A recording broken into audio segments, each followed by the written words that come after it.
सब हरकत में आ गए। इस्लामाबाद में हाई अलर्ट जारी।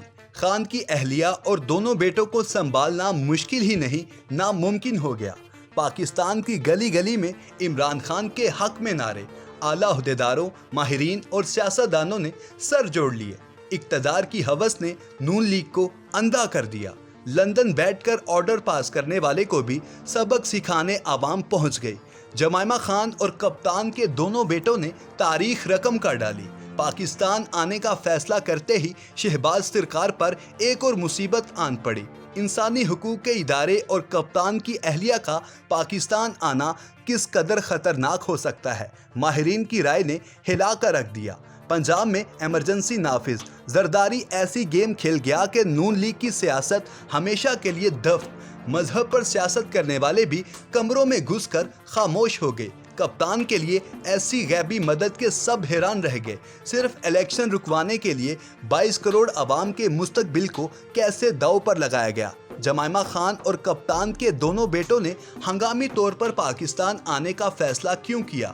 आज की इस वीडियो में इन सवालात के जवाब देने के साथ साथ आगे चलकर अदालती रिमांड की बात करेंगे। दोस्तों, वही हुआ जिसका डर था। जमाइमा खान और खान के दोनों बेटे खुद को न रोक सके और फौरी पाकिस्तान आने का फैसला कर लिया। लेकिन यहाँ पर एक सवाल इंतहाई अहम है, क्या हुकूमत इनको सिक्योरिटी मुहैया करेगी या नहीं? क्या इनको इमरान खान से मिलने दिया जाएगा या नहीं?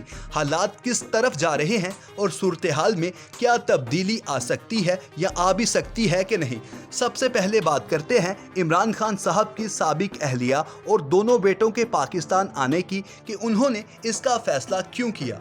दोस्तों, अगर आपको याद हो तो जब इमरान खान साहब को जेहलम में निशाना बनाया गया तो उनके दोनों बेटे लाहौर में उनकी रिहाइशगाह पर उनसे मिलने आए और उस वक्त पीटीआई के एक रहनुमा ने यह बयान भी दिया था कि इमरान खान साहब को अपने ही किसी बेटे को वलीअहद मुंतखब कर देना चाहिए।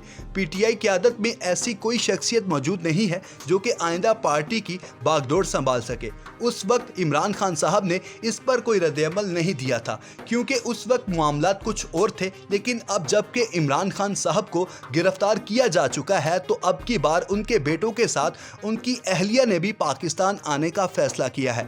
लेकिन अब की बार वो अकेले नहीं बल्कि इंसानी हुकूक की तंजीमें भी पाकिस्तान आएंगी, जिससे हुकूमत वक्त की नींदें हराम हो चुकी हैं। दोस्तों, उधर विफाकी वजीर मनसूबाबंदी और तरक्की अहसन इकबाल ने कहा है कि इमरान खान को किसी सियासी इंतकाम का निशाना नहीं बनाया गया, बल्कि उन्हें उनके करप्शन के एहतसाब का सामना करना पड़ रहा है। 75 सालों में लोगों ने ये रेड लाइन अबूर नहीं की, लेकिन गुज़िश्ता रोज़ पीटीआई ने बहुत सी रेड लाइन अबूर कर डाली। अहसन इकबाल ने प्रेस कॉन्फ्रेंस करते हुए कहा, किसी को मुल्क को यरगमाल बनाने नहीं दिया जाएगा। अगर इमरान खान समझते हैं कि उनको गलत गिरफ्तार किया गया है तो वो अदालत में अपनी मासूमियत साबित कर सकते हैं, जैसे हमने किया। हमने अदालत में अपनी मासूमियत साबित की। अपोजिशन के तमाम रहनुमाओं ने अदालत में मुकदमात का सामना किया, लेकिन ये कोई तरीका नहीं कि आप लोगों को इश्तियाल दिलाएं, मुल्क में तबाही फैलाएं, मईशत को नुकसान पहुंचाएं और आलमी सतह पर मुल्क का गलत तशख़्ख़ुस उजागर करें। उन्होंने कहा कि मैं बस ये वजाहत करना चाहता था कि इमरान खान को किसी सियासी इंतकाम का निशाना नहीं बनाया गया। उनके करप्शन के एहतसाब का सामना करना पड़ रहा है और हम सब उसके शाहिद हैं, क्योंकि काबीना के सेक्रेटरी ने गवाही दी थी कि उन्होंने बरतानिया के हुकाम को रकम की मुंतकली के लिए मुआहदा पेश किया था। वो कभी काबीना को नहीं दिखाया गया। मीटिंग मुकम्मल होने के बाद इमरान खान ने महज एक बंद लिफाफा दिखाते हुए कहा, यह एक अहम मुआहदा है और काबीना को इसकी मंजूरी देनी चाहिए। और जब काबीना के कुछ वज़रा ने सवाल किया कि कम अज़ कम हमको दिखा दिया जाए तो ये कैसा मुआहदा है, तो उन्हें ओहदों से हटा दिया गया। मुस्लिम लीग नून के रहनुमा ने कहा, इस तरह से गैर शफाफ अंदाज में इमरान खान ने यह फ्रॉड किया और वो नहीं चाहते कि उनका एहतसाब किया जाए, वो एहतसाब जिसका इस मुल्क में सब के लिए मुतालिबा करते रहे हैं। लेकिन ऐसा महसूस होता है कि इमरान खान इस मुल्क के 22 करोड़ अवाम के एहतसाब पर यकीन रखते हैं, लेकिन अपने और अपनी जमात के लिए नहीं। ये जमहूरियत नहीं, ये कानून की अमलदारी नहीं, ये फाशिज़म है। दोस्तों, एक सवाल के जवाब में उन्होंने कहा, सबसे पहले सिक्योरिटी एजेंसियाँ अपनी रिपोर्ट رپورٹ پیش کریں گی اور وہ جو بھی تجویز دیں گی حکومت اسی حساب سے کام کر لیں گی۔ لیکن میں واضح کر دوں کہ ہمارے ملک میں دوہرے معیار نہیں ہو سکتے۔ کچھ لوگوں کو پولیس چوکی کو جلانے پر قانون کے کٹہرے میں لایا جائے اور کچھ لوگوں کو اس سے زیادہ سنگین جرائم پر بھی کچھ نہ کہا جائے۔ اس ملک میں ایک ہی قانون ہوگا، جو بھی قانون کو ہاتھ ملے گا اس سے نمٹا جائے گا۔ گزشتہ روز پی ٹی آئی کے حامیوں کے اقدامات حکومت کے نہیں، ریاست اور اس ملک کے عوام کے خلاف تھے، کیونکہ انہوں نے اہم ریاستی اداروں، تنصیبات اور اسکولوں کو نشانہ بنایا۔ ناقابل قبول ہے۔ ان کا کہنا تھا کہ ہم نے ان کے خلاف عظیم جنگ لڑی، جو ہمارے اسکولوں کو آگ لگاتے تھے، جو ہماری لڑکیوں کو اسکولوں میں جانے سے روکتے تھے، اور آج پی ٹی آئی وہی کام کر رہی ہے۔ وہ اسکول جلا رہے ہیں اور ہمارے بچوں کو تعلیم کی فراہمی کی راہ میں رکاوٹ بن رہے ہیں۔ ہم اس طرح کے رویے کی اجازت نہیں دے سکتے اور ان واقعات میں ملوث تمام افراد کی نیب تحقیقات کرے گی۔ حساس ریاستی اداروں کو نشانہ بنانے کے حوالے سے سوال پر وفاقی وزیر نے کہا کہ 75 سالوں میں لوگوں نے یہ ریڈ لائن عبور نہیں کی۔ جنرل ضیاء کے مارشل لا میں پیپلز پارٹی نے بہت تکالیف اور زیادتیوں کا سامنا کیا، لیکن آپ نے پیپلز پارٹی کے ورکرز کو ریڈ لائن عبور کرتے نہیں دیکھا ہوگا۔ مشرف کے مارشل لا کے دوران مسلم لیگ نون کو بدترین زیادتیوں کا نشانہ بنایا گیا، لیکن کسی نے بھی وہ ریڈ لائن عبور نہیں کی، کیونکہ بالآخر یہ ہمارے ہی ریاستی ادارے ہیں۔ اگر ہم ان کو کمزور کرتے ہیں تو ہم ریاستی عناصر کو مضبوط کرتے ہیں، جو پاکستان کو غیر مستحکم کرنے کی کوشش کر رہے ہیں۔ تو پاکستان کو اپنے ریاستی اداروں کے تحفظ اور ان کا احترام کرنے کی ضرورت ہے، اور گزشتہ روز پی ٹی آئی نے بہت سی ریڈ لائن عبور کر ڈالیں، ہٹا دیا گیا۔